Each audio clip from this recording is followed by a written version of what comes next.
Boxing. Beats and rhymes. Boxing. Beats and rhymes. Now, that's what I was asking, Kai. Did EUBANK turn down that Sheeraz fight? That's what I was wondering. Because I would imagine EUBANK would get that fight ahead of Tyler Denny. I think a few of the fights were made on the last minute because there were pullouts. Nunes pulled out, and I'm wondering if EUBANK pulled out. That's what I'm wondering. Obviously no longer working with EUBANK Jr. Obviously rumours circulating that the Sheeraz fight was there for him and big offer that was turned down by EUBANK. From your experience of working with him, like, what do you make of this sort of turning down, I guess, the Sheeraz fight? We all heard the rumours. Not very much I can say. I'm just a EUBANK fan now. So I heard the rumours as well. I only found out that it was going to be Denny, really, yesterday when I saw the press conference for the promoters. We saw what was actually on the card. Man, EUBANK's is finished, man. EUBANK don't want to fight, bro. Is he still waiting for that Conor Benn fight, perhaps? Maybe he is, you know. Maybe EUBANK is waiting for Conor Benn to get his license back. That's what it looks like. He ain't going to fight until then. The EUBANK Ben fight fell apart October 2022. You know what the fucked up thing is? As inactive as Conor's been, he's had 2 fights in that time. How much fights has Chris had? 2 fights. Same amount. Only Chris hasn't been suspended. And I hear he's gambling off his money on the poker table.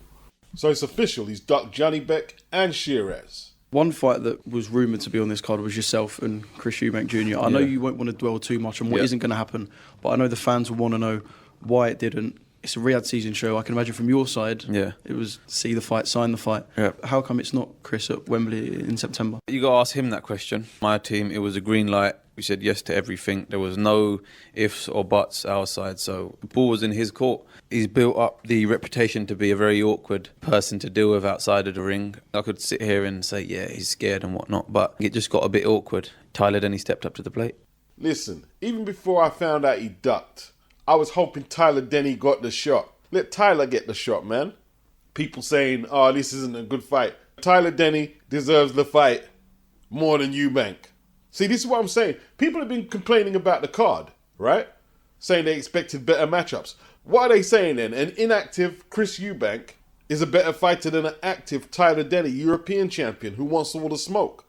What's Chris EUBANK's best wins at 160? Has he got a better 160 win than Felix Cash? It's probably Liam Smith, his best win at 160. Some of you are sounding a little like casuals. You're basically calling for EUBANK over Tyler Denny because EUBANK's got a bigger name. Listen, Tyler Denny is one of the best modern day boxing stories, period. He said in the interview at the press conference for the Sheeraz fight, Felix Cash was the best win of my career. I haven't even had time to sit down and think about that. Someone pointed out on Twitter just a couple of years ago, this man was working as a plumber. It's a good job, it pays a lot, but regular job. And Sheeraz has to take him serious. Sheeraz will be the favourite. He's got to take Tyler serious. Tyler believes he can win. Tyler active. Tyler is tough. Tyler can take a good punch. Tyler got one of the best gas tanks at 160. His inside game is all wrong for Sheeraz. But at the same time, that chin of Tyler's, which looks pretty solid, he'll need it against Sheeraz. Sheeraz, right now, he's on the cusp of becoming a superstar in this country. If he beats Tyler Denny, which he's expected to do, you're talking about a potential pay-per-view star here. And I'm being deadly serious. He's putting people away, carries himself very well. No one can argue with that. And the Pakistan community are going to get behind. If they're not behind him already, they're going to get behind him in big numbers. He's in a similar situation to Tyler Denny. He just had a big win the other day. No time to, I just beat Amo Williams on the 5 versus 5. No, you're tossed into another difficult fight. No time to sleep on your wins. Both of their last wins were very good. Their last fights, they both beat matchroom prospects. The networks are not stopping these young prospects fighting each other. This is fucking diamond, golden era in boxing. Not just heavyweight boxing, in boxing, period. I don't care what nobody wants to say. If you're going to come into bitching and moaning about the card, you're being a jackass. Let's keep it real. You're being a jackass. They're matching fighters from different networks, which is always difficult to do when they're on the top of their form. Whether that's Dubois, AJ, Matchroom versus Queensbury, Tyler versus Hamza. The only fights where they're not matching people on their top form are the fights where someone's pulled out. There's nothing they can do about that. But you probably moan about that. Boxing. Beats and rhymes. Boxing. Beats and rhymes. It's tricky because he says a lot of things in front of people. We saw what happened with Craig Richards. How are you going into this fight? Because I've heard that you two may have a little bit of history on Team GB. Talk to us about that. Yeah, we sparred maybe 2019. I think we sparred twice in 1 week. It was a good spar. Do I remember what happened? Not really. One thing I do remember was there was something he did, and I stopped the spar and I said, listen, you're never ever going to come into my gym and do that. So fix up. And he did, and we finished off the spar. How are you going to tell us the outcome of the story, but not tell us what the story was about? It just seems strange. This seems strange. Big up October Red. Is that the sparring session where the rumoured knockdown occurred? I'll say no more. See, I'm doing it now. I'm giving you half the story. Well, at least the story that I've heard. I've got under his skin, and he doesn't want to fight because I battered his face about 5 years ago in sparring. And he knows exactly what I can do. When you can knock a man off his feet 3 or 4 times in one spar with 20-ounce gloves on, what am I going to do with 10-ounce gloves on? Once again, Willie ranked 2, 3, and 9 out of 4 sanctioning bodies. Buatsi ranked number 1 in 3 of them. And in the other one, he's ranked number 3. And it's not like 1, 2, 3. It's 1 vacant slot, then he's 3.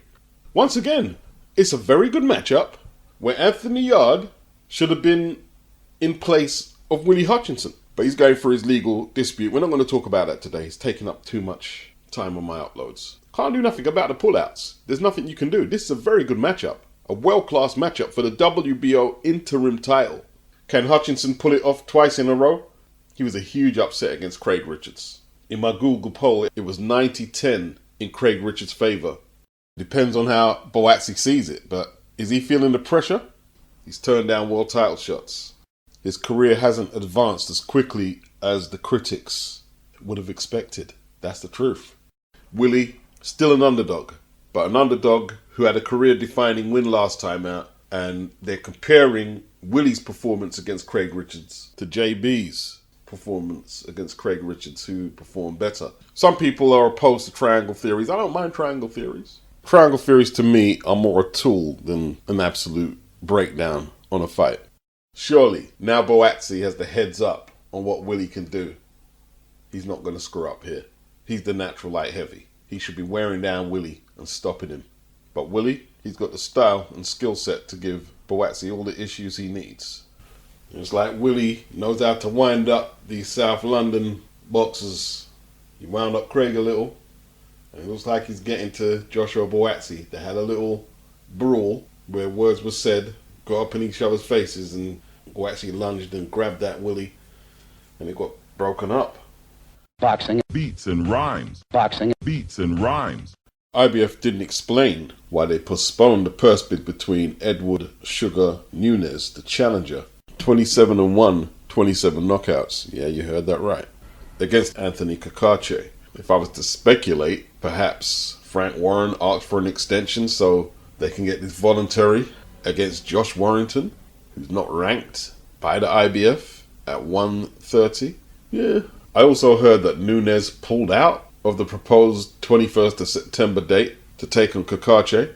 But that's the fight we have, Cacace versus Josh Warrington, twice IBF featherweight champion. Now, I'll be honest with you, I wouldn't give Cacace much chance of beating Nunes. From what I saw of Nunes against Rakimov, the man's just a mass of muscle, skill and power. It's a hard dude to beat. But Josh Warrington is, and he'll give 100%. He'll make it entertaining. Cacace coming off that May the 18th 8th round TKO win over Joe Cordina on the undercard of Usyk versus Fury. Warrington is getting this fight against Cacace, Queensbury, because he signed to Eddie Hearn. Warrington has actually won 1 of his last 5 fights. 1 a technical draw against Mauricio Lara, who none of us had him winning that fight. And he's won the 1 fight against Kiko Martinez. But he's lost his last 2 on the bounce. And won 1 in his last 5. So, we got to call that into question. Maybe they should have scrapped this fight off the card if they couldn't get someone better at shorter notice. Nunes is promoted by Matchroom, actually.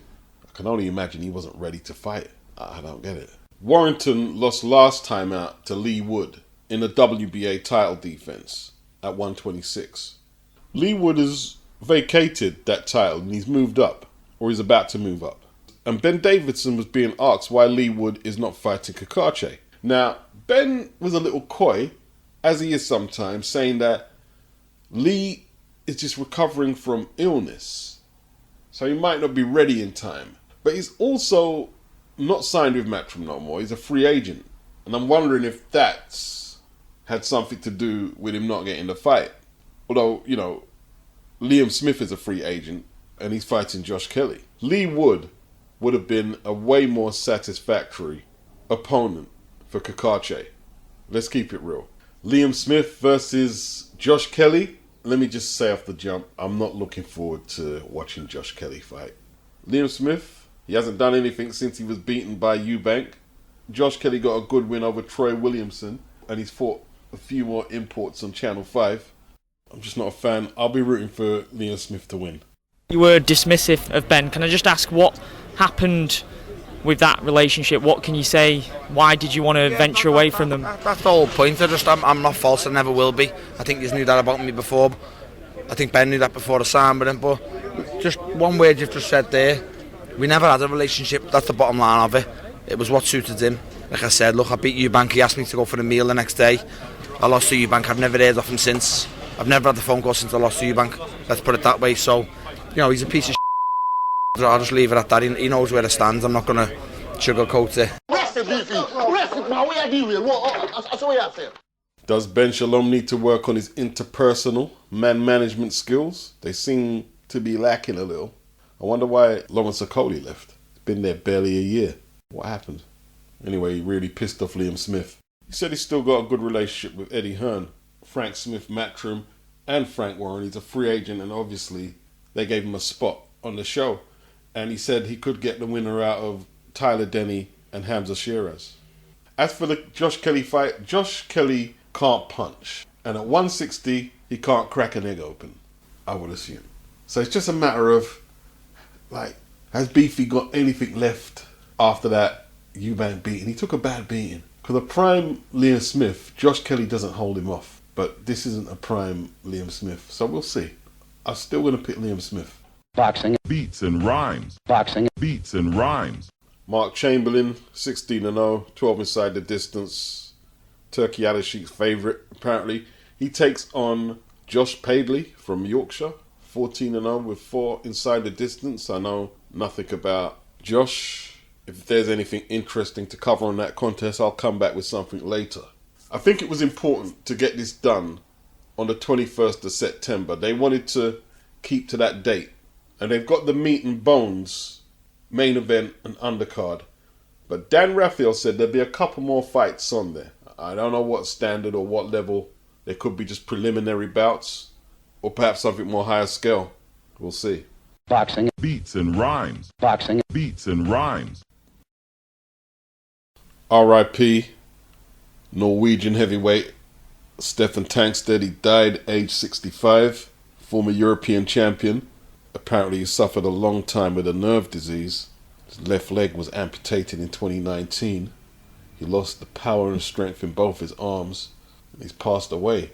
In his prime, no more really than a modern day cruiserweight in terms of size. But yo, he got a draw with Buster Douglas. I've never seen that fight.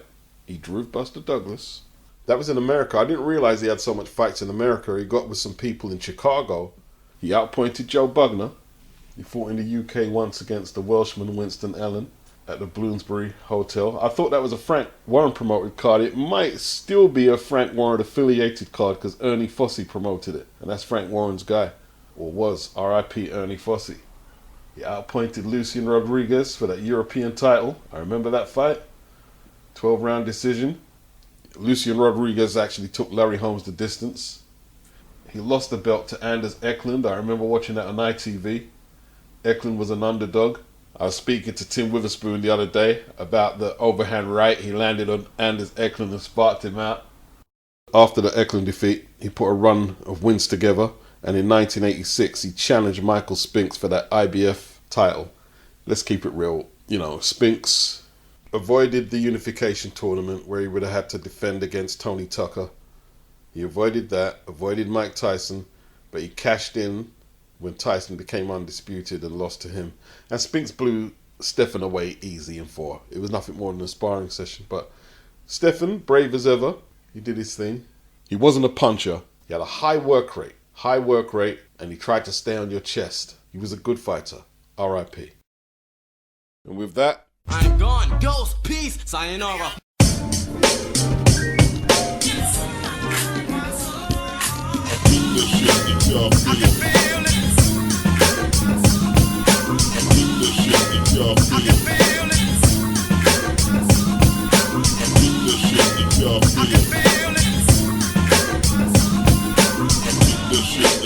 I can feel